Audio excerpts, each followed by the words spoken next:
Welcome to my channel.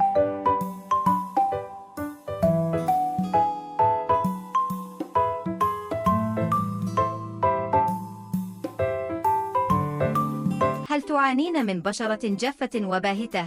لا تقلقي، فالحل بسيط وموجود في مطبخك. اليوم سأقدم لك أفضل الماسكات الطبيعية لترطيب البشرة الجافة وتغذيتها طبيعياً. الماسك الأول، ماسك الأفوكادو والعسل. الفائدة: يرطب البشرة بعمق ويغذيها بالفيتامينات والدهون الطبيعية.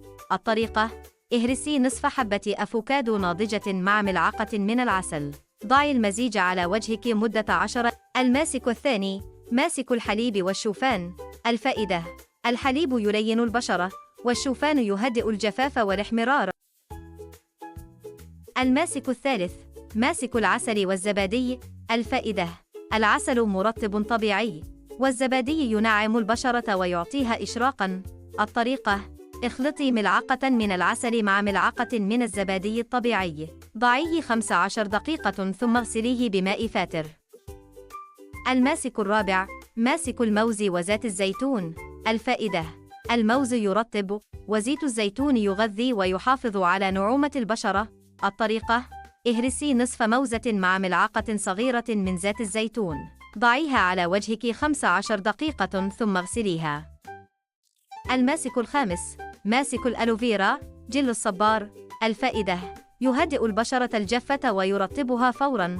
الطريقة: ضعي طبقة رقيقة من جل الألوفيرا النقي على وجهك. اتركيها 15 دقيقة ثم اغسليها بماء بارد. وينصح باستخدام زيت الزيتون والألوفيرا كمرطبات طبيعية فعالة للبشرة الجافة، لأنهما يساعدان على حفظ الطبقة الدهنية الوقائية للجلد.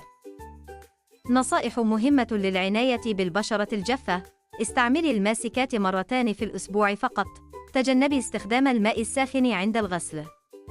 ضعي مرطباً بعد كل ماسك يحتوي على زبدة الشيا أو الهيالوروني أسيد. لا تنسي شرب كمية كافية من الماء كل يوم.